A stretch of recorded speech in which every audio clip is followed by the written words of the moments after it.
They said it was just timing. But how would you feel if your dad called to say, "We won't be at your wedding. There's a more important dinner 2 days before you said I do"? I didn't beg. I didn't explain. That same night, photos of them smiling under chandeliers in Boston went viral. Right next to mine walking down the aisle in Napa Valley. By morning, the internet had chosen its side, and karma didn't even need my help. I'm Eleanor Hayes, and this is how pride met its quiet downfall. If you haven't subscribed to the channel yet, don't forget to hit subscribe, smash like button, and tell us in the comments where you're tuning in from. The sun was sliding down the glass walls of my office, streaking everything in a pale orange haze. San Francisco looked soft from up here, like the city had finally stopped pretending to be in a hurry. Olivia. My assistant was on the other side of the desk, juggling 2 calls at once, confirming the florist, then the caterer for the weekend. My calendar was pockets color-coded chaos, but every square inch of it meant something I had built myself. I was halfway through the legal checklist for the ceremony at the Vineyard when my phone buzzed. The screen lit up Dad. For a second, I just stared at the name. He never called during work hours, never really called, period. I hesitated long enough for the second buzz to start before I answered. "Hey, Dad." His voice was calm, even the kind of tone he used when something was already settled. "Eleanor, your mother and I won't make it this weekend." I blinked, half smiling, thinking maybe I'd misheard. "Won't make it?" "What do you mean, there's a dinner with the Collins family?" he said, as if it were obvious. "It's important for Clara's future. You understand." I swiveled in my chair, looking out the window toward the Bay Bridge. "So you're saying you're not coming to my wedding?" A pause. I could hear him exhale through his nose, the little sigh he gave when I made things too personal. "It's just timing, honey. You know how these things work. It's important for the family." The word family hit harder than it should have. It was a bruise I'd learned to hide, but somehow he always found the spot. I tried to keep my voice steady. "I see. Well, thanks for letting me know. I knew you'd understand," he said, relieved already. "You've always been the reasonable one." Reasonable. That was the part that stung. The way he said it like a compliment, like I'd been trained to take disappointment quietly.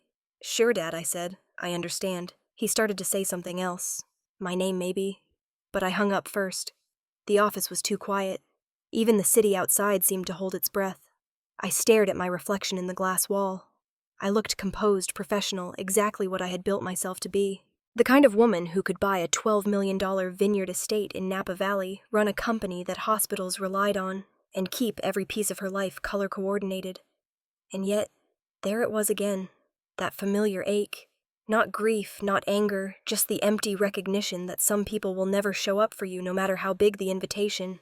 I set my phone down, turned back to my laptop, and opened the guest list. Their names, Mom and Dad, sat there between Sophia and Eric Grant and Rachel Miller. I hovered over them for a moment, then I clicked delete. The screen blinked. The list looked cleaner, lighter. Olivia peeked up from her calls. "Everything okay?" "Yeah," I said. "Everything's fine." She nodded, oblivious, and went back to talking about centerpieces. I closed my eyes for a moment, breathing through the silence that followed. They'd chosen before. They'd chosen every time it mattered. They chose Clara's ballet recital over my graduation, a client dinner over my first award, a vacation over my mother's promise to visit me at Wharton. This was just another entry in a long ledger of disappointments that had lost their novelty. Still hearing it, hearing the words "we won't make it," carved something new. Not pain exactly, but finality. I leaned back, watching the light fade across the city skyline. In my head, his voice repeated, "It's important for the family." Family. That word had always meant someone else. I let out a slow breath. "That's fine," I said softly. The words settled in the air like dust. They weren't bitter. They weren't even sarcastic. Just simple, clean, true. I looked down at the ring on my finger, the one Nathan had picked out. Classic, understated, nothing flashy. He'd proposed on a quiet evening in Big Sur, both of us barefoot in the sand. He had said I want to build something real, not perform it. Maybe that's what I wanted too, something real, even if it meant smaller tables. The light outside dimmed into that in-between hour where the city glows but doesn't shine. I picked up the printed schedule for the weekend, scanned it for a second, and slipped it into my folder. Olivia hung up another call. The photographer confirmed. "Everything's on track." "Good," I said. Let's keep it simple. Intimate. Sure, she replied, smiling. You've earned a little peace. Peace. That was a new word for me, one I was still learning to say without guilt. When she left for the evening, the office went still again. I stood at the window, the city's pulse humming faintly beneath the glass. Somewhere out there, my parents were getting ready for their big dinner. Their future. Their version of family. Mine would look different. Smaller, maybe, but real. I shut down my computer, gathered my things, and walked out into the fading California light. The evening breeze met me halfway down the block, soft and cool, smelling faintly of salt and asphalt. That's fine, I murmured again, and this time, I almost meant it. The streetlights flickered on one by one as I walked toward the parking garage. Somewhere behind me, my phone buzzed once more, lighting up with a text from Mom. Love you, proud of you, we'll celebrate soon. I didn't turn back. The phone went dark again. Outside, the city stretched ahead, vast and indifferent, and for the first time I felt steady walking into it. The smell of frosting and latex balloons always brings me back to that house in Brookline, the one with white shutters and a porch swing that nobody used. It looked perfect from the street, but inside the walls echoed more than they spoke. I was 10 that year, wearing a blue dress that itched around the collar. The cake sat on the dining table, white with pink trim. Across the top, in shaky icing letters, it read, Happy birthday, Eleanor and Clara. But the moment the candles were lit, everyone turned toward Clara. My mother's voice rose above the others, soft and expectant. Go ahead, sweetie. Make a wish. Clara took a deep breath, her curls bouncing as she leaned over the cake. I waited, smiling like I was supposed to, pretending not to notice that no one told me to blow out half. She made her wish, they clapped, and someone started cutting. When I reached for a slice, my dad said, Let your sister go first, honey. That was my first lesson in timing. When to hold back, when to stay quiet. I learned early that silence is safer than disappointment. High school didn't make it easier. Clara was the star. Ballet shoes, flowers after recitals, my parents recording every spin and bow. I was the one backstage clutching a science trophy with my name spelled right, but announced wrong. When I looked up from the wings, I could see them in the audience, my dad standing to clap my mom, wiping tears. None of it was for me. I remember the teacher announcing first place Eleanor Hayes and my classmates cheering politely. I stepped onto the stage, scanning the rows for them, but they were still turned toward Clara, who was backstage laughing with her friends, a tiara sliding off her hair. When we got home, Mom handed me the camera. Can you take one of us with Clara's flowers? I nodded. They smiled, framed perfectly under the living room light. I pressed the button and told myself it was fine. By senior year, I stopped expecting them at all. I filled out college applications by myself, wrote essays at the kitchen table after everyone went to bed. When the acceptance letter from Wharton came, I left it open on the counter, like a trophy. Dad walked by in the morning, reading it over his coffee. That'll look good for the family, he said already, reaching for his briefcase. Mom kissed the top of my head without looking up from her phone. We're proud of you, sweetie, she said the same way she said it to the dog, when he learned to sit. The day I left for Philadelphia, Clara cried at the airport. I'm going to miss you, she said, hugging me like she meant it. My parents stood behind her waving like we were taking a photo. I waved back until I turned the corner and didn't have to anymore. College was a new language. Loud, demanding, honest. People there showed up for each other even when it wasn't convenient. My roommate's parents drove from Ohio to help her move in. Mine sent flowers. The card read, Congratulations, love Mom and Dad. The handwriting was the florist's. The first semester was brutal. I missed Thanksgiving flights I couldn't afford, stayed in the dorm when everyone else went home. I told people I liked the quiet, but really I was just getting used to it. In my second year, I got a call from Mom during finals week. Clara's been offered a modeling contract, she said. Isn't that amazing? That's great, I said. I have an interview with a venture firm tomorrow. That's nice, honey. You'll do great, she replied, distracted. Anyway, I just knew you'd want to know. I hung up and went back to studying. Somewhere in the distance, the campus bells chimed 7 times. By the time graduation came around in 2010, I had learned to wear my independence like armor. The cap and gown felt heavy, not from pride, but from everything I'd carried to get there, when they called my name. Eleanor Hayes, summa cum laude. The applause filled the auditorium. I looked out into the crowd, scanning for familiar faces. There were so many families holding cameras, crying, cheering. I found the row where their names should have been printed on the seat cards. Empty. My friend Sophia waved from 3 rows up, her parents standing beside her clapping wildly. I smiled and waved back, pretending their love was mine for a second. When the ceremony ended, people poured into the courtyard, arms around each other, flowers everywhere. I stood by the fountain folding my diploma, carefully, tucking it into my bag so it wouldn't crease. My phone buzzed. One new text from Dad. "Proud of you. Sorry we couldn't be there. Work trip. We'll celebrate soon." I typed back, "It's okay," then deleted it before hitting send. The sun was too bright. The fountain water glittered cold and perfect. I could hear families laughing behind me, someone shouting for a group picture. I turned toward the gate, my heels clicking on the pavement. I told myself walking alone was strength, that it wasn't loneliness if you chose it. But deep down I knew I wasn't choosing anything. I was surviving it. When I reached the top of the campus hill, I looked back one last time. The banners fluttered in the wind. Wharton class of 2010. The sound of applause still drifted faintly from the courtyard. I imagined my father's voice somewhere in it just for a moment, before letting the thought go. I promised myself that one day they would see me, not because I begged them to, but because they'd have no choice. I straightened my gown, lifted my chin, and walked down the steps toward the street, my shadow long against the brick path. It was the first step toward a life I'd have to build from nothing but my own name. By 2015, I'd traded the brick courtyards of Wharton for the cracked sidewalks of Oakland. Our office wasn't really an office. It was a corner of a shared workspace that smelled like coffee grounds and burned ambition. A whiteboard leaned against the wall, covered in half-erased notes and sketches of a supply chain network that only made sense to us. Sophia Grant sat across from me eating instant ramen, straight from the cup, while typing with one hand. "If this code crashes again, I'm quitting and becoming a yoga instructor," she muttered. "You'd last 1 week before missing the adrenaline," I said, not looking up from my screen. She laughed. "You're probably right." We called it MedTrack Systems. The name sounded clean, efficient, what hospitals needed but didn't have. We'd both seen how broken medical logistics were. I still remembered my mother's charity dinners for hospitals back in Boston, all champagne and speeches while clinics in real neighborhoods ran out of gloves.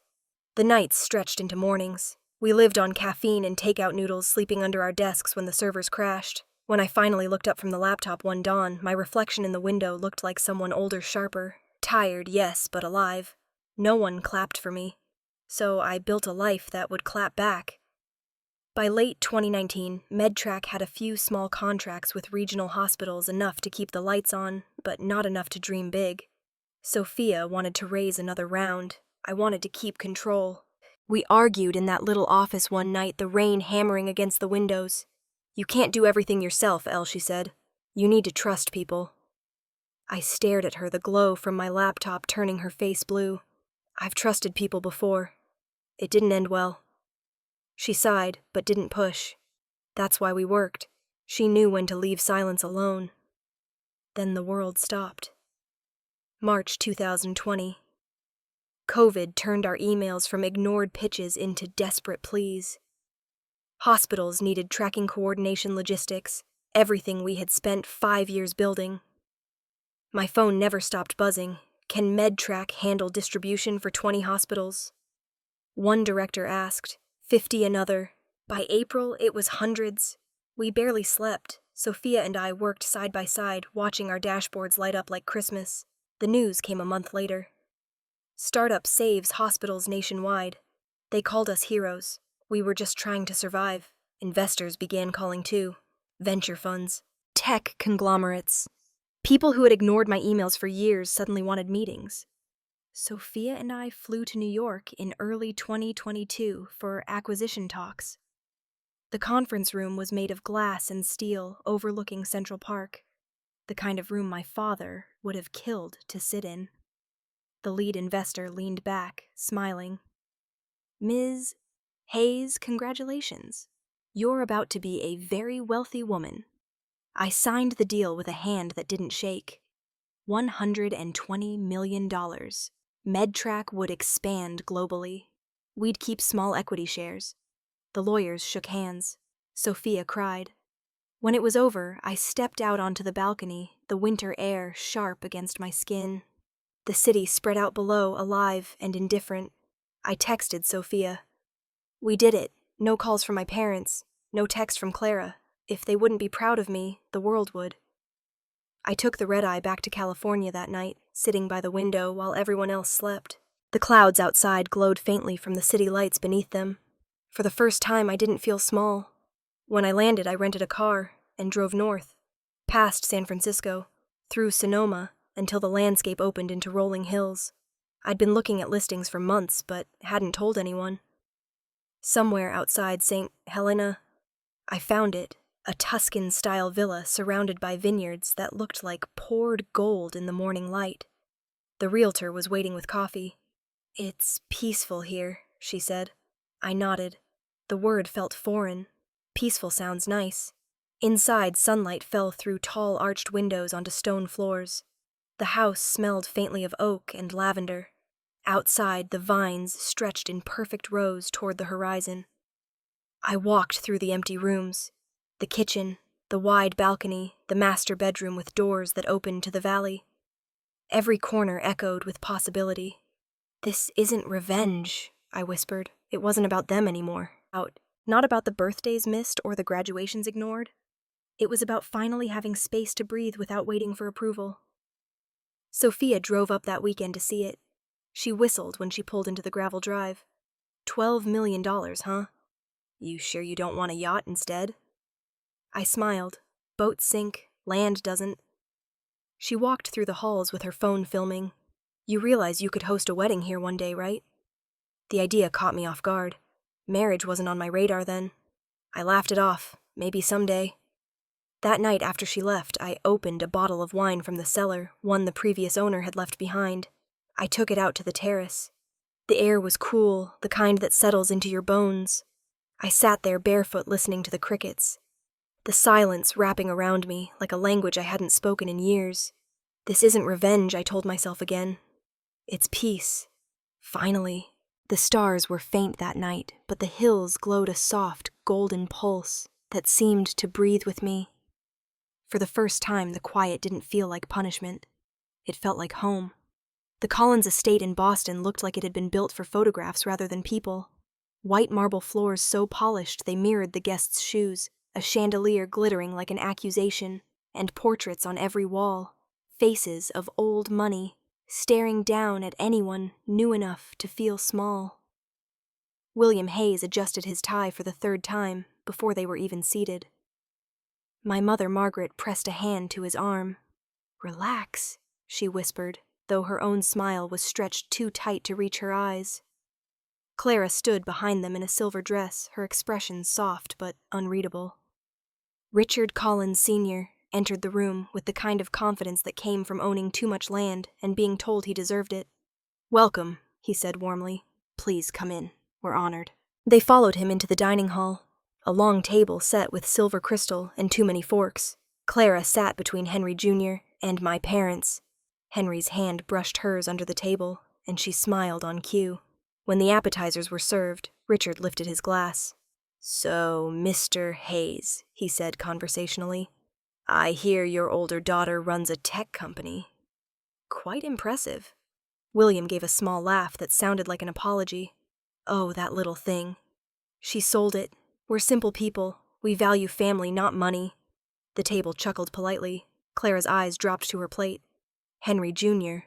leaned toward her, voice low. "Your family's very ambitious. My father likes that." She smiled thinly. "We just don't like to fall behind." Margaret jumped in quickly. "Our girls have always made us proud. Clara has such grace, and Eleanor, well, she's always been independent. Independent. In my mother's mouth, it always meant difficult."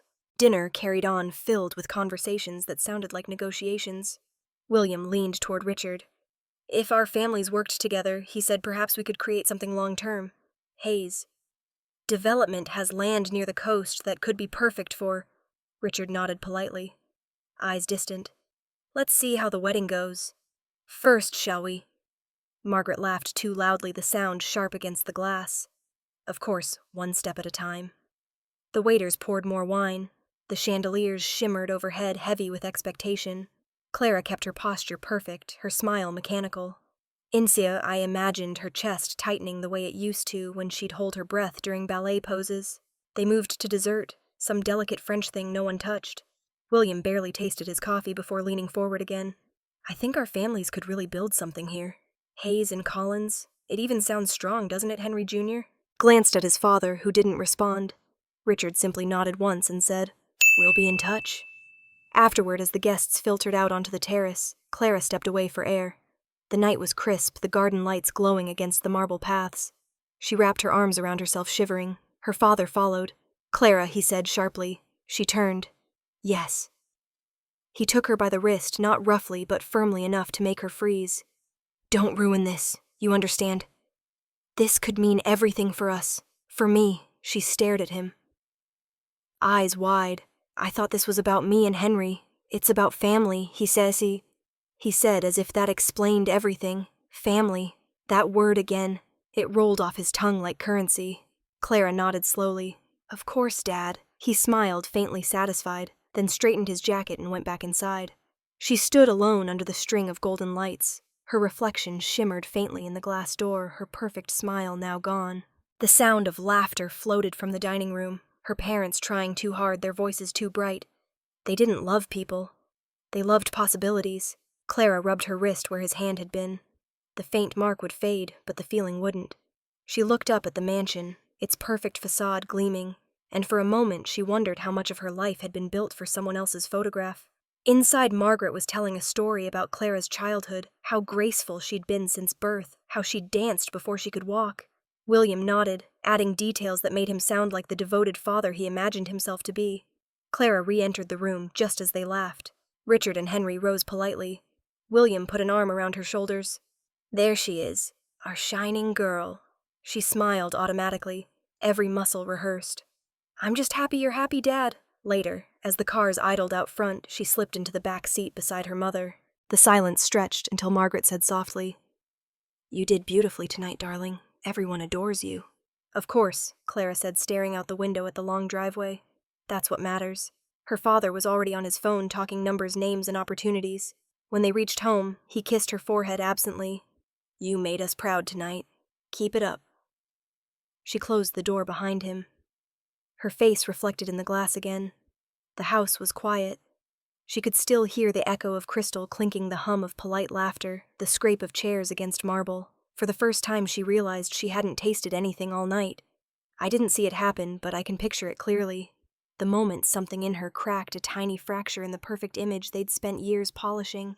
A small, silent splinter of truth that would one day break the whole thing open. That night in Boston, my family celebrated connections. In California, I poured myself a glass of wine and watched the moon rise over the vineyard. Neither of us said it out loud, but we both knew something in the Hayes family was starting to come apart.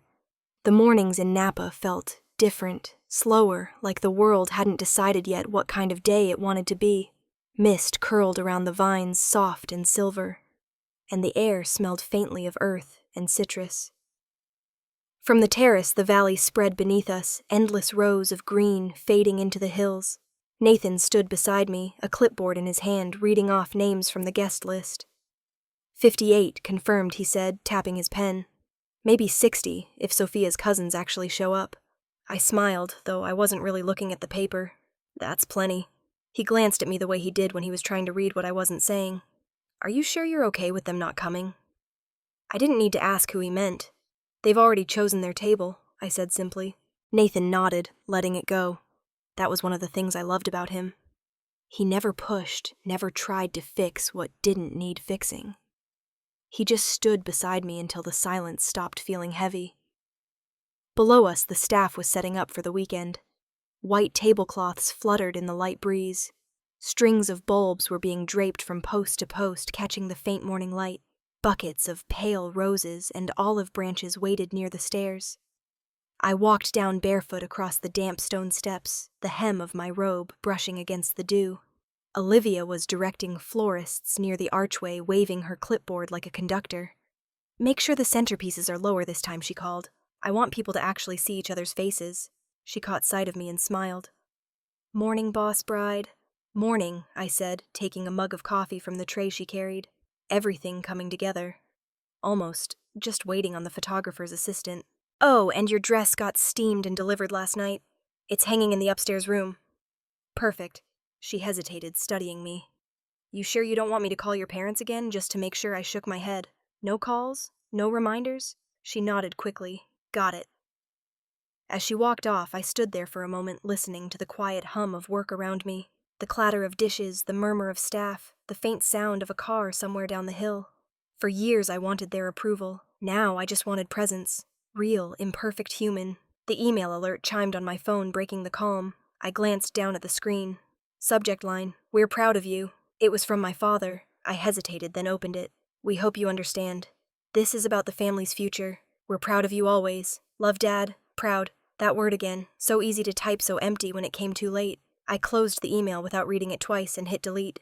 The inbox went still again like nothing had happened. Nathan walked up behind me, slipping his arms around my waist. "You okay?"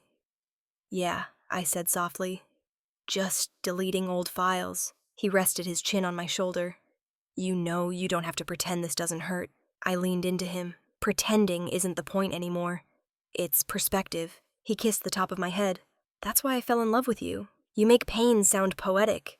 I laughed, turning to face him. "And you make patience look easy." We stood there for a while, watching the staff move like clockwork around us. The sun had started breaking through the mist, warming the edges of the valley. Then Olivia's voice cut through the calm. "Eleanor, you might want to see this." She was running up the stairs, phone in hand, her expression caught somewhere between disbelief and apology. "What happened?" I asked. She handed me her phone screen, glowing with the headline from the Boston Chronicle Hayes family, "To attend Colin's dinner." This Saturday. For a moment I just stared at it, the words blurring slightly in the morning glare. There was a photo, Clara and Henry Jr., smiling for cameras, my parents behind them, perfectly poised. "Wow," I said finally. "Perfect timing." Olivia winced. "I didn't know if I should show you." "No, I'm glad you did." I handed the phone back, smiling faintly. Now I don't have to wonder what their excuse will be. Nathan reached for my hand. "You sure you're all right?" "I'm fine," I said. "They chose their stage. I have mine." He studied me for a second, then nodded. "Then let's make it beautiful." The rest of the day passed in small, deliberate motions, checking lighting, tasting wine, adjusting the seating chart. Every decision felt like an act of creation, something that belonged entirely to me. By afternoon, the sun had burned away the mist. The valley was a deep, shimmering gold, the kind of light that makes everything look honest. I walked out to the terrace with a glass of Chardonnay, the cool weight of it in my hand grounding me. The horizon stretched wide and endless, the vines rippling under the wind. I thought about Boston, the marble floors, the chandeliers, the way my parents' laughter would bounce off the walls of someone else's mansion that weekend. "They chose the lights of someone else's chandelier," I murmured. "I'll keep my own sky." The wind carried the words away, scattering them between the vines. Behind me, the staff was still working, Olivia giving quiet instructions, Nathan talking with the caterer. But for a brief moment, standing there with the valley breathing around me, I felt something rare. Uncomplicated peace. It wasn't joy exactly, and it wasn't sorrow. It was acceptance, a middle ground I'd never learned how to stand on before. I took a sip of wine, the sunlight catching the rim of the glass, and let the quiet wrap around me again. The world beyond the vineyard could chase its dinners, its deals, its hollow compliments. I was done chasing.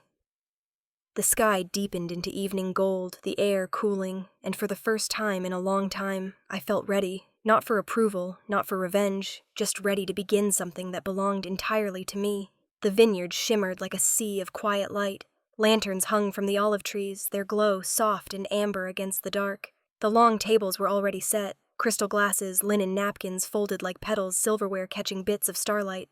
It was the night before the wedding, and everything waited in silence. I sat on the veranda with a glass of Cabernet, the kind that tasted like it had been aged on patience and disappointment. The air was cool, the kind of chill that made you notice your own breathing. Somewhere down in those vines, the night crickets were starting their endless song. My phone buzzed. Grace Monroe's name appeared on the screen. FaceTime. I smiled and answered. Her face filled the frame half lit by the lamplight from her kitchen. She wore those big reading glasses that always made her look a little sterner than she was. So she said, adjusting the frame, "They're not coming." I took a sip before answering. "No." And for the first time it doesn't hurt, Grace tilted her head, studying me like a cross-examiner sizing up a witness. "You mean that I think I do." "Good," she said, nodding once. "People lose their souls when they chase appearances. Tomorrow, you just need to show up. Justice will handle the rest. I smiled. You always make it sound easy. She chuckled that warm, smoky laugh I'd come to love. Because truth always wins. It just doesn't RSVP on time. That made me laugh for real.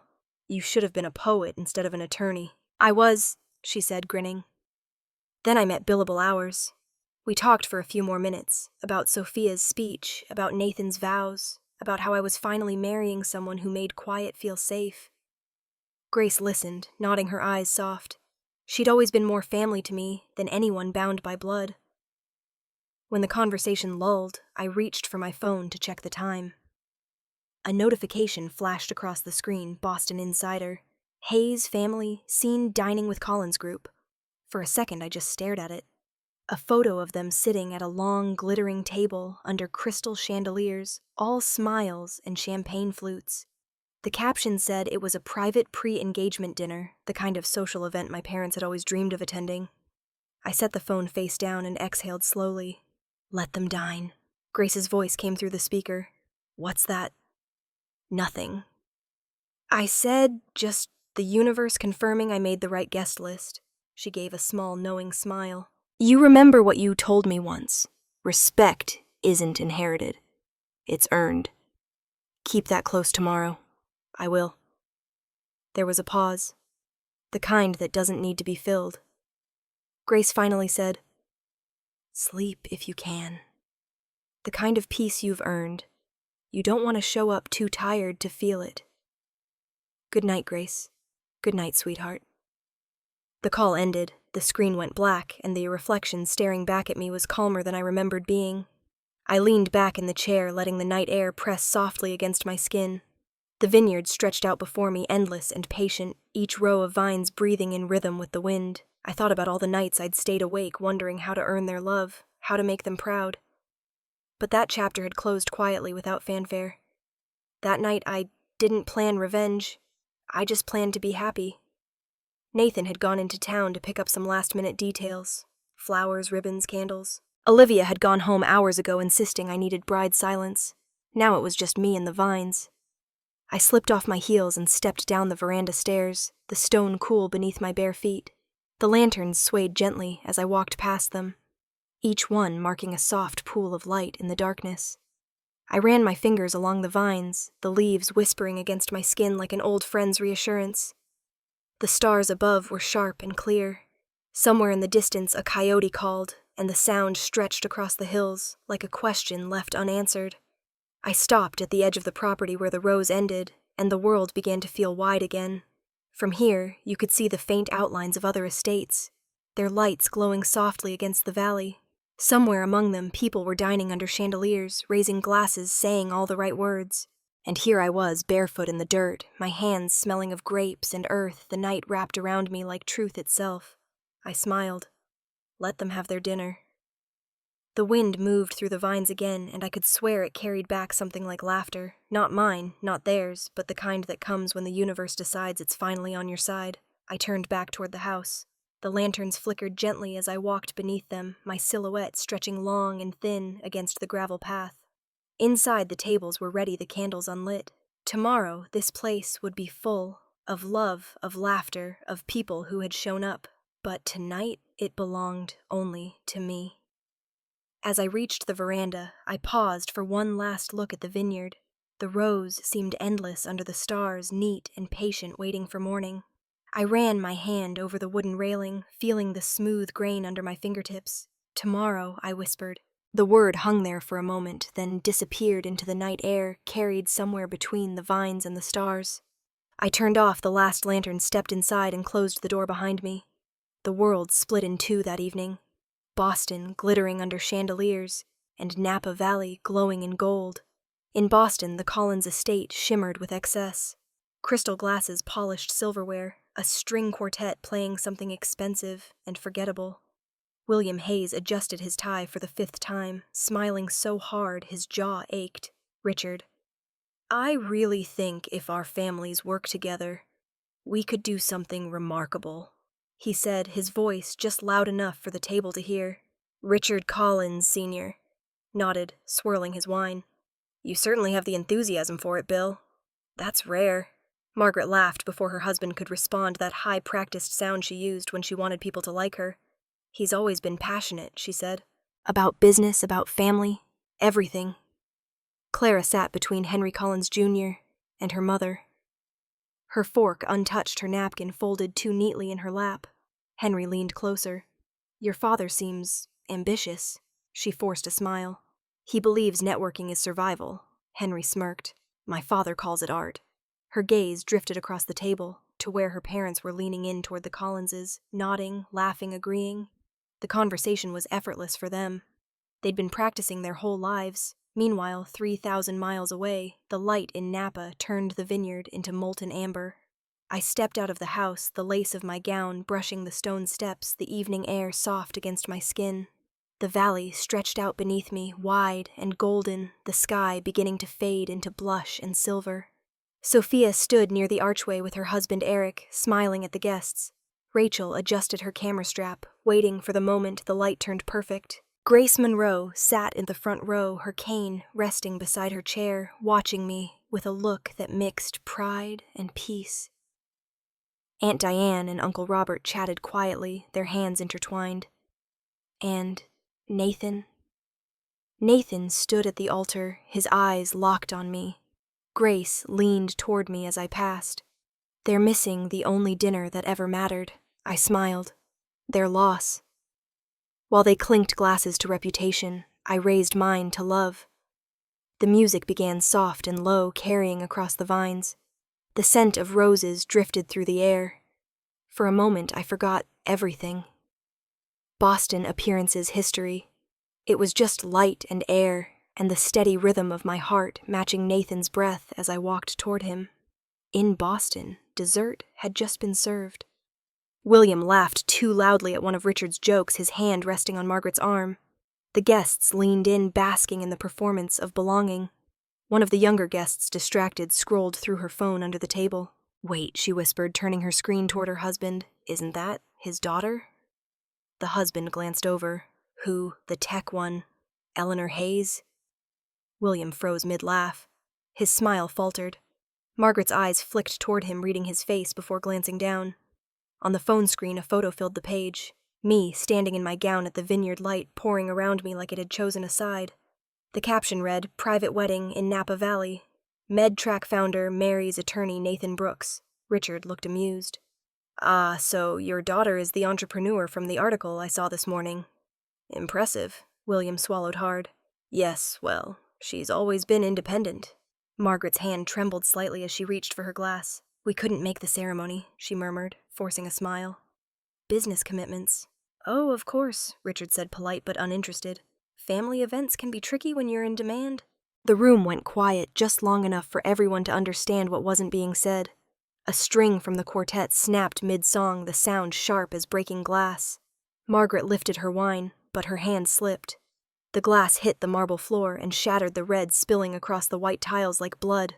Silence. Every head turned. A waiter hurried forward, napkins in hand. Margaret muttered, I'm fine, her voice brittle. William's hand hovered in the air, unsure whether to comfort her or pretend it hadn't happened. Clara stared at the spreading stain. It looked like a wound no one wanted to acknowledge. Meanwhile, in Napa, Nathan took my hand. His fingers were warm, steady. You look incredible, he whispered. I smiled. You showed up. The officiant began to speak, her voice soft over the hum of evening insects. I barely heard the words, just the rhythm of them, the feeling of standing there surrounded by people who had chosen love over convenience. Rachel's camera clicked in the background, capturing the moment. The soft light, the faint wind, the sound of laughter rising from people who meant it. Somewhere far away, my parents' dinner carried on, under chandeliers that looked colder now. Sometimes silence speaks louder than shame. In Napa, the world had narrowed to this Nathan's hand in mine, the air sweet with grapes, the light fading just enough to make everything look timeless. I caught Grace's eye in the crowd. She raised her glass slightly, a silent toast. I nodded back. The officiant said, You may kiss, and while they smiled for status 3,000 miles away, I kissed for truth. As the guests applauded, the valley echoed with sound, a low, steady hum of joy that felt earned. When the applause faded, I glanced toward the horizon. The sun had slipped behind the hills, leaving streaks of pink and gold. In that light, the world didn't feel divided anymore. It just felt honest. The music swelled, laughter filled the air, and for the first time in my life, I realized the difference between being seen and being loved. Twilight turned the vineyard into gold. The sky was the color of honey, and the last of the sun spilled over the rows of vines like a blessing. The string lights had come on, just as the ceremony began, glowing softly under the olive trees. Every flicker of light felt like a heartbeat. Grace stood beneath the archway, draped in white roses, the faint wind tugging at the pages of her notes. Marriage. She said, her voice steady, isn't about grand gestures or perfect timing. It's about showing up even when it's hard. Nathan smiled at me, his eyes gentle, the corners lined from years of laughter and long nights spent arguing cases he believed in. When it was his turn, he took my hands. "I don't need the world to see us," he said quietly. "Only us to see each other." Something inside me softened. My voice came out steady. "For years I wanted to be chosen," I said. "Today I just choose peace." Grace's eyes glistened. The guests laughed softly, then applauded, as we sealed it with a kiss. In that light, nothing else existed. Not the empty seats, not the ghosts. The air filled with applause and the faint sound of cicadas.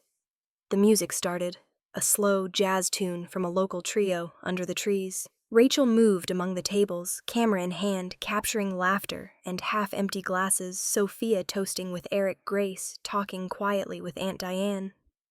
Olivia refilled glasses, her ponytail swinging, humming along with the band. Dinner stretched into laughter. The smell of grilled rosemary chicken and roasted peaches drifted through the air. Nathan and I danced barefoot between the tables, the earth cool under our feet. The guests clapped along their faces, soft and golden in the lantern light. Rachel leaned in, snapping photos. "Hold still," she said. "The light loves you tonight." I laughed, spinning as Nathan pulled me close. "So does he," I said. And the camera clicked again. The night felt endless, gentle. Every time I looked around, I saw something that reminded me that life, when trimmed down to truth, could be beautiful. Halfway through dinner, as the band shifted into a slower song, Olivia came up beside me, holding her phone low, her face pale. "I think you should see this," she said quietly. I glanced at the screen. The headline read, "Hayes, attend Colin's dinner." Amid daughter's wedding. Beneath it, a photo of my parents, perfectly dressed, seated beside Richard Collins. Glasses raised, smiles too wide. I stared at it for a second, feeling nothing sharp, just a quiet resignation. I handed the phone back. "Delete it," Olivia hesitated. "You sure completely?" Nathan leaned in. "Everything okay?" I smiled, brushing a curl from his forehead. "Perfect." He kissed my hand. "Good." Rachel passed by, capturing another photo, as the music picked up again. Sophia raised her glass from across the table. "To the ones who showed up," she said. Everyone laughed and echoed her. Rachel lifted her camera high. "Say it again." "To those who showed up." The glasses rose, the laughter rolled out like a tide, and the camera flashed. That picture. Lanterns above us, wine glistening in mid-air, joy caught between breaths, would be the one that traveled further than any of us expected. As the band shifted into a softer song, I looked up. The stars were beginning to show, faint at first, then solder cutting through the dusk. The vineyard hummed with laughter and low conversation. Grace was smiling at me from her seat, one hand resting over her heart. Across the table, Aunt Diane whispered something to Uncle Robert that made him chuckle softly. Olivia was dancing with one of the catering staff, barefoot, carefree. Rachel climbed onto a chair for one last photo, calling out, "Don't move. This light won't last." And she was right. The light never lasts. But for that moment, it felt eternal. Nathan wrapped his arm around me, his voice warm against my ear. "You know," he said, "I used to think peace looked like silence. But this..." He gestured to the crowd, to the music, to everything alive around us. "This is better." I looked at him at all of it. It's real. He nodded. That's all it ever needed to be. The night deepened, the air cooling as the hills turned blue. Somewhere miles away, Boston was wrapped in its own kind of silence. Polished, empty, perfect. But here, under the olive trees, laughter carried across the vines, messy and alive. When the last song faded and the guests began to drift toward the fire pit, I stayed behind for a moment, barefoot in the dirt, the hem of my dress dusted with earth. I picked up a half-finished glass of wine and raised it quietly toward the sky, to those who showed up. The stars above flickered like they were answering back, and the valley breathed in rhythm with the night. Somewhere out there, under a chandelier and a ceiling too high to hold warmth, my parents were clinking glasses to opportunity, and here, surrounded by everything they couldn't understand, I was clinking mine to love. The vineyard hummed softly. The music faded, and for the first time, I didn't feel small in their absence. I felt whole. The morning light spilled gently over the Napa hills, turning the fields into waves of gold. The world was still half asleep, the vineyard quiet, except for the faint hum of bees waking among the lavender. Nathan and I sat on the porch, hands wrapped around coffee mugs, both of us barefoot, the cool boards pressing against our feet. The air smelled like earth and last night's wine. He leaned back in his chair, smiling. Feels different, doesn't it? It does, I said, like everything's still moving but slower. For a few minutes, neither of us spoke. The valley stretched endlessly in front of us, the mist already lifting. I could still hear faint echoes of laughter from the night before, the music drifting somewhere between memory and air. Then the door burst open. Olivia came running out, her hair still tied in a messy bun, a laptop hugged to her chest. "It's everywhere," she said, breathless. Nathan frowned. "What is—" She flipped the screen toward us. On it was an article from American Life Weekly, the headline bold and impossible to ignore: "Parents skip daughter's wedding for high society dinner." Beneath it, a photo of me in my wedding gown, lanterns glowing behind me, glasses raised mid-toast. "Lauren Price," Olivia said quickly. "She's the journalist who wrote it. It's everywhere. The New York Post, CNN, even morning talk shows picked it up." Nathan leaned forward. "You're kidding. I wish I was." Olivia scrolled down. The story unfolded with precise, cutting sympathy. The writer had pieced it together from social media posts, a few anonymous tips, and the now viral photograph Rachel had taken.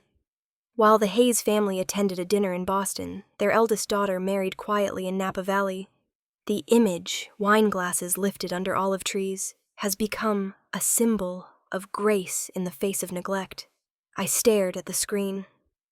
My face smiled back at me from a dozen reposts, my name hashtagged, quoted, shared. I didn't post the photo. The world did it for me. Olivia hesitated. "There's more. Look." She clicked another tab. Hashtag Real Family Table was trending across every platform. Photos of small dinners, reunions, people raising glasses with captions like, "To those who showed up." Thousands of comments. Nathan let out a low whistle. "Guess the internet picked a side." "Yeah," Olivia said, shaking her head. "And it's not Boston's." I closed the laptop slowly, feeling something strange. Neither pride nor guilt, just quiet inevitability. In Boston, the fallout had already started. My father sat in his office overlooking the Charles River, the morning sunlight cutting harsh through the blinds. The phone on his desk buzzed sharp in the silence. He answered quickly, his voice steady at first. William Hayes speaking. A man's voice came through, cool and clipped. "Bill, it's Richard Collins. I wanted to tell you personally. We can't proceed with the partnership. The optics are bad." William sat forward. "Richard, this is a misunderstanding. You can't believe. It's not personal." Collins interrupted. "Our PR team says it's better to distance ourselves. I'm sure you understand." There was a pause, then a click. The line went dead. He lowered the phone, staring at it for a long time. Margaret stood in the doorway, still in her robe, her face pale. "Bill, what happened?" "They're out," he said. His voice cracked for the first time. "Everyone's out." Margaret stepped forward. "Bill, what have we done?" He didn't answer. The only sound was the city outside. The faint honk of a taxi, the cry of gulls over the water. Karma doesn't shout. It whispers, right where pride used to live. Back in Napa. I sat at the kitchen table with Nathan and Olivia, scrolling through the avalanche of messages. Women from across the country were writing in, some long, some only a few words. My parents missed my graduation for a golf trip. I thought I was the only one. My mom told me to shrink myself so my brother could shine. Thank you for reminding me it's okay to stand tall. She didn't lose her family. She redefined it. I read that last comment twice, then a third time. Sophia arrived not long after holding 2 lattes and a grin. Congratulations, she said. On what Nathan asked. You're officially a movement. She placed her phone on the counter. The real family table hashtag is getting millions of shares. You're everywhere. Olivia laughed. I told you. I smiled faintly. That wasn't the plan. Sophia shrugged. Maybe it wasn't your plan. But the universe had one. We spent the next hour answering messages, deleting the cruel ones, bookmarking the kind ones. Rachel sent over another photo, one she hadn't posted yet, of Nathan and me laughing the vineyard, stretching behind us, the sky streaked pink. You should frame that, she texted. Proof that joy can be quiet. Later that afternoon, when everyone had gone, I sat alone at the table, the laptop still open. The page refreshed every few seconds, more stories pouring in, people sharing dinners, reunions, moments they'd decided to reclaim. The noise of it all was strange and comforting at once, like hearing your own heartbeat echoed in 1,000 others. I scrolled back to the comment. She didn't lose her family. She redefined it. The cursor blinked at the end of the line, waiting. Exactly. I whispered. Nathan appeared in the doorway, smiling softly. Talking to yourself again. Maybe, I said. He came closer, kissed the top of my head. Whatever you're saying. I'm sure it's right. I smiled, closed the laptop, and rested my hands on the table. The light outside had shifted again, warmer now, softer, the kind of light that forgives everything. Somewhere out there, Boston was spinning in its own silence, but here the valley hummed with new beginnings. The morning light crept through the blinds, in Clara's Boston apartment, stripes of gold cutting across the hardwood floor. The coffee she'd poured an hour ago had gone cold. Her phone buzzed non-stop on the counter, vibrating against the marble, like it was shivering. She sat at the kitchen island, staring at her tablet. The headline blinked back at her. Parents skip daughter's wedding for high society dinner. The photo underneath was one she couldn't stop looking at me standing in my wedding gown, beneath the olive trees, smiling, like I'd finally stepped out of the shadow she didn't realize she'd been casting. For the first time, Clara noticed how free I looked. The apartment door opened behind her. Henry Jr. walked in, his expression sharp, his tie already loosened. Your family made us look ridiculous, he said. Do you have any idea how this looks? Clara turned slowly. Good morning to you, too. I just got off the phone with my father. Henry continued. He says we should pause the engagement until your family cleans up its image. Pause it. He crossed his arms. You can't expect us to move forward while everyone's talking about this. The optics are terrible. My mother had reporters calling the house all morning. Clara stood, her hands tightening around the edge of the counter. Optics, she repeated. That's what this is to you. Henry frowned. You know how the world works, Clara. It's not personal. She laughed. Short, bitter. Not personal. That's what my father said when he skipped my sister's wedding. It's amazing how many things aren't personal until someone gets embarrassed.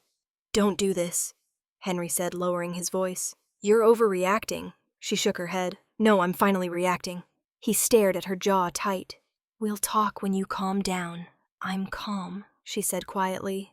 I'm just done. When he realized she meant it, his face changed. You're making a mistake, maybe, she said, but at least it'll be mine. She disappeared into the bedroom. The closet doors opened and shut. The sound of a zipper filled the space. When she came back out, she was holding a small suitcase. Tell your father the wedding's off, she said. The optics won't be an issue anymore. Henry took a step toward her. Where are you going? Somewhere real. She brushed past him, her heels clicking against the floor, until the door closed behind her. The apartment went silent, except for the muffled sound of her phone buzzing again. News notifications, more headlines. When the world she'd built on approval collapsed, she finally saw who was standing. Later that afternoon, my phone rang. I didn't recognize the number at first, but the voice on the other end stopped me cold. I'm sorry, Ellie. Her voice was trembling. I thought doing what they wanted would make me happy. I took a breath. We were all trained to think that. I don't even know who I am without them, she said. Then come find out, I told her. Come if you want peace. There was a pause. Will you even want to see me always? That night, as the sun started to dip behind the Napa Hills, a taxi turned into the long gravel driveway of the Vineyard. I stepped out onto the veranda, watching it climb the curve toward the house. The air was golden again, that in-between hour when everything looks softer, like it's been forgiven. Clara got out, suitcase in hand. She looked smaller than I remembered, like the weight she'd been carrying had finally started to crack. Her hair was pulled back, her makeup faded. When she saw me, she froze for a moment before walking forward. The crunch of gravel under her heels was the only sound. When she reached the steps, she stopped. "I thought power was happiness," she said. "You proved me wrong." I smiled faintly. "Forgiveness doesn't fix the past," I said, walking down to meet her. "But it frees the heart." Her eyes filled. "I don't deserve—" "You're my sister," I said simply. And that was enough. She dropped the suitcase and fell into my arms. For a moment, neither of us spoke. The valley was quiet except for the rustle of the vines and the faint hum of crickets. The sun caught her hair, the light soft and forgiving. Rachel was nearby, talking to Olivia, camera slung over her shoulder. When she looked up, she didn't say a word. She lifted the camera and clicked once. The photo would never be posted publicly. It wasn't for the world. It was for us. Two sisters finally standing in the same light. We stood there for a long time, the air cooling around us. The vines swayed gently in the evening breeze, and the scent of grapes hung sweet in the air. Clara pulled back, wiping her eyes, half laughing through tears. "You look happy, Ellie." "I am," I said. "You can be too. Just stop asking for permission." She nodded, and for the first time since we were kids, I saw her smile without fear. Inside, Nathan poured 2 glasses of wine and brought them out to the steps. He handed one to Clara. "Welcome to Napa," he said warmly. She hesitated before taking it. "Thank you." We sat together as the sky deepened into pink and purple, 3 glasses raised against the fading light. For years, our family dinners had been about perfection. What we wore, who we impressed, how we looked when others were watching. But this was different. No chandeliers, no string quartets, no cameras pretending to care. Just honesty. Clara leaned her head on my shoulder, whispering, "I should have been there." "You're here now," I said. "That's enough." The sun slipped fully behind the hills, and the vineyard glowed under the last trace of gold. Somewhere far away, Boston was still buzzing with whispers. But here, everything was still. Rachel raised her camera one last time, quietly capturing the 3 of us, in the fading light. The beginning of something we'd never had before. Peace. 3 months later, autumn came early. The vines in Napa turned the color of copper and honey, the air cooler, sharper. The days shortened in that quiet way that reminds you, time doesn't ask for permission. I was sipping coffee on the veranda when the notification blinked across my phone screen. Hayes Enterprises removed from Boston. Business Council. The headline was simple, clinical, merciless. Below it, a photo of my father standing in front of a podium. Mid-sentence, eyes half closed, the caption reading, "Former board member, declines to comment." I set the phone down. The cup in my hand felt heavier than it was. Somewhere in Boston, I imagined him sitting in his office blinds, half drawn, the skyline cold behind him. William Hayes sat alone, the shelves behind him stripped bare. Awards and framed certificates gone, replaced by the echo of his own breathing. The phone on his desk had stopped ringing days ago. When it finally did, it was only to remind him his membership had been revoked. In the stillness, I wondered if he finally understood that silence can weigh more than applause. The week after the article, another piece of news reached me. Grace Monroe had passed away. Her assistant called early in the morning, her voice breaking. "She went peacefully," she said. "She wanted you to know that you made her proud." A few days later, we gathered for her memorial at a small chapel in downtown Napa. The crowd was small, but filled with faces that had known her kindness. Former clients, colleagues, a few students she'd mentored. The air smelled faintly of eucalyptus and old wood. The lawyer handling her estate spoke softly, reading from her will. To Eleanor Hayes, he said, pausing to look at me, who reminded me that dignity is not inherited, but earned. A tear slipped down my cheek before I could stop it. Some people leave money. She left truth. After the service, Sophia found me standing near the chapel doors. "She really loved you, you know," she said. "I know," I said. "I just didn't realize how much until now." Later that evening, I walked the long dirt path through the vineyard alone. The leaves rustled in the wind, the horizon blushing into twilight. Grace had always said that peace wasn't the absence of noise. It was the presence of understanding. I didn't fully believe her until then. When I got back to the house, a letter was waiting on the kitchen counter. The handwriting stopped me cold. William Hayes. I stared at the envelope for a long time before opening it. Ellie, it began. I thought success was reputation. You showed me its respect. I spent most of my life chasing people who would never clap for me, and in the process, I forgot how to show up for the ones who already did. You were right. I was wrong. I don't expect forgiveness, but I hope someday you'll know I'm proud of you. Not for what you built, but for who you became. I'm sorry. I read it twice slowly the way you read something that matters more for being late. Then I folded it carefully and set it beside the half-empty glass of Merlot on the table. The candlelight flickered across the ink, soft and trembling. Sometimes silence is forgiveness. Sometimes it's goodbye. That evening we hosted a small dinner at the Vineyard, our chosen family as Sophia liked to call them. The tables were set under the same olive trees, where Nathan and I had said our vows, the lights glowing softly as the wind drifted through the vines. Rachel poured wine. Olivia brought out bread still warm from the oven. Aunt Diane and Uncle Robert arrived early, their laughter filling the air before the music even started. Clara helped with the plates, smiling more easily now, her hair loose, her voice lighter. Nathan stood to make a toast. "To the family we make," he said, raising his glass. Everyone echoed him, glasses clinking softly. As I sat down, someone leaned across the table, a guest from Sophia's office, I think, and asked, "Will your parents ever visit?" I smiled, the kind that comes from somewhere calm. "Not yet," I said. "But I keep 2 seats open, just in case they learn how to show up." The table went quiet for a heartbeat, then filled again with the sound of conversation and laughter. I looked around at the people who were here, really here, and felt something settle deep in my chest. Outside, the wind picked up, carrying the faint sound of music from the speakers near the terrace. The vines swayed like they were breathing. Peace finally earned. I stood and walked to the edge of the vineyard, the night air cool against my skin. The rows stretched out endlessly, neat and golden under the moonlight. I thought about Grace, about my father's letter, about the strange ways the universe teaches humility. The stars above Napa were brighter than I'd ever seen them. I lifted my face toward them and closed my eyes. For once, I didn't wish for anything. I just stood there listening to the wind move through the vines, letting it sound exactly like what it was, life still going. The news broke on a Thursday morning, the kind of crisp Boston day, where the air feels too clean to hold scandal. The annual Business Leadership Forum had just begun at the downtown convention center, a parade of tailored suits and empty smiles. Cameras flashed as William Hayes walked toward the stage, his wife Margaret at his side. For a moment, they almost looked like they belonged there again. But the crowd wasn't clapping. The murmurs started small, spreading like static through the room. Then, the first voice cut through. "Mr. Hayes," a reporter called from the front.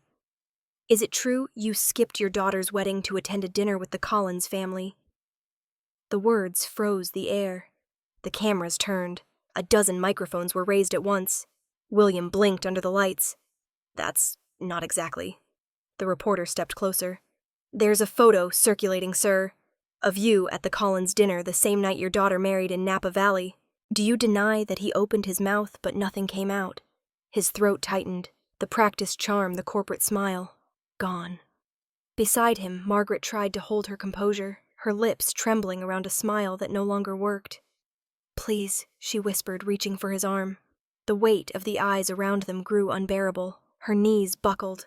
A chair was pulled forward just in time before she collapsed completely. The crowd murmured. Cameras clicked like gunfire. Someone whispered, "They're the ones from that article." William tried to help her, his own legs unsteady. He looked around for someone to intervene, to stop the noise, to end the humiliation, but no one moved. The press kept flashing, recording every second of it. The fall of 2 people who had spent a lifetime trying to stand above everyone else. They used to stand tall for pride. Now they bow under the weight of truth. Back in Napa, the morning light was softer, warmer. The vineyard was covered in dew, the air sweet and quiet. I walked through the rows, the grass damp beneath my shoes. The world felt untouched here, like it had politely closed the door on all that noise. In my hand was a small glass of the wine we'd bottled that season. The first one with our own label, Eleanor Brooks Vineyard. The lettering was simple gold against white. I stopped at the edge of the valley and looked out as the sun climbed higher. Each vine glistened like it was alive. I could hear the faint hum of bees, the rustle of leaves, the kind of stillness that doesn't ask for silence, but earns it. Nathan walked out a few minutes later, his steps soft on the gravel. "You're up early," he said. "Couldn't sleep," I said. The air felt too honest to waste. He smiled, sliding his arm around my shoulders. "You've been reading the news." I shook my head. "I don't need to. I can feel it." We stood there for a while watching the light shift over the vines. Somewhere halfway across the country, the people who had once defined my worth were learning what it meant to lose the only currency they'd ever cared about. Reputation. I lifted the glass slightly, the wine catching the light. "I never wanted them to fall," I said quietly. "I just wanted them to see." Nathan nodded. "Maybe now they will." I took a sip, the taste bright full of the season. The earth, the patience, the storms, it was all there. He tucked a strand of hair behind my ear. "You know, when I met you, you still looked for them in every room." I stopped. I said, smiling faintly, "Now I look for peace." He kissed the top of my head, his hand still resting against my back. The wind carried the scent of crushed grapes and wild lavender. Somewhere behind us, Clara's laughter drifted from the house. Sophia was probably making pancakes again, claiming it was the only breakfast worth forgiving for. The sounds were light, easy, real. I looked back towards the horizon, the sunlight spreading like spilled gold across the valley. When they saw where love led me, I said they couldn't stand. Nathan said nothing. He didn't need to. For years I'd imagined what revenge might feel like. The satisfaction, the vindication, the triumph. But standing there, I realized it wasn't about winning. It was about arriving. I didn't win. I just came home to myself. The vineyard shimmered under the rising sun. I raised my glass toward the sky, the light bending through it like water. If you've ever been left behind by those who should have shown up, remember they won't stand forever. Truth always finds its way home.